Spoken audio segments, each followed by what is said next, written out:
Hey guys, this is my 2019 Yamaha yz250FX. It is the enduro slash hare scramble version of Yamaha's yz250F, which is their MX bike.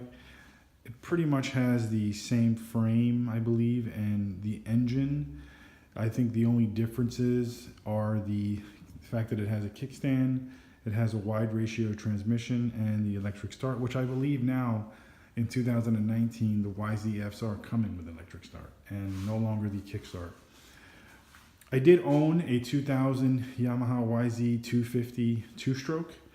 It was a great bike, don't get me wrong, but I feel like moving forward after maybe about from 2015 to 2019, Yamaha kind of really opened my eyes to how their bikes are really made.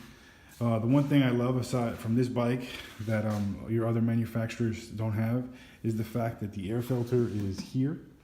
You don't have to really kind of look for it under the seat. The gas tank still is kind of under the seat, which is fine. I mean, you just kind of prop this open and you can get to it. It's not that much of a big deal. It gives you a lot more room to kind of scoot up when you need to kind of get into those turns. I do love the blue wheels. Definitely a different look to it than other than just black or silver. All in all, the bike does perform very well. I've taken it out about twice. I do love how the transmission kind of works, the open wide ratio transmission. I've ridden a Husqvarna and a KTM with wide ratio transmissions, and I fell in love with it.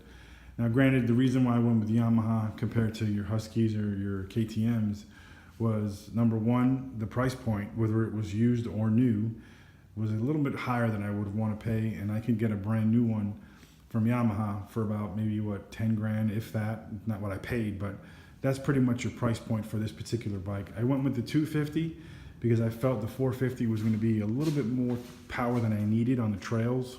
Plus this 250 pulls me along just fine, and trust me, I'm no average rider height or size. I'm about 6'4", 250 pounds-ish, trying to get under that, but that's another story. If you're wondering what's behind it, I got it covered. I'm still working on a project. That's my 03 KX 250 two-stroke. Set up more for your enduro style riding, or trail riding. That's kind of what we do. I do want to get more involved into MX riding, or at least trying to understand how to ride on an MX track, so that way I don't look like a total goober. But that's for another day. My opinion about this particular bike, the Yamaha YZ250FX, is it will not disappoint. Now granted, I do not have the suspension set for my height and my weight yet. I probably need to respring it because I'm a little taller and wider or a little heavier than your normal rider. But to pull me around any particular trail, whether it's sand or dirt, it does the job just great. I did do an upgrade, or an add-on, or a bolt-on, should I say, with an FMF 4.1, just a slip-on. Other than that, I mean, that's not real. That's just for a noise factor and a cool factor. That wasn't really for a performance factor. But that's pretty much the only thing. I kind of love the way the blue flows with the exhaust and the wheels and the plastics, or the fairings, if you want to get politically correct. But yeah, dude, I got no complaints about this bike. I love it. The electric start comes in so handy when you're tired and you don't really want to sit there or start kicking your bike. But hey, that's dirt bikes for you. I see a lot of manufacturers going away from that. The one in the back is obviously still has a kickstart, and I have no problems with it. Just kind of very reminiscent of two-strokes, which I feel are a dying breed, but they need to bring those back because they're amazing.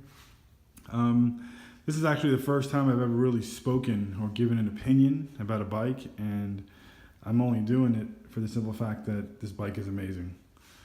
And I have no complaints about it. And I did put the fan on it, the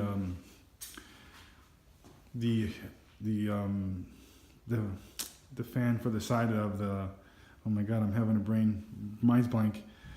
The radiator fan, sorry. I did put a radiator fan on it. It does not come standard. Let's see if I can get a shot of that. It's right here. It's a little dark here, guys. I haven't actually seen it turn on yet, but then again, I haven't really been in an area where it's extremely hot. So it was about $60 and 10 minutes worth of your time to install it. there is no splicing or anything like that. It's just, you know, put it in its location and then plug it into the wiring harness. No big deal. Other than that, guys, this bike does perfect for me, and this is my opinion on the Yamaha yz250FX. Thank you.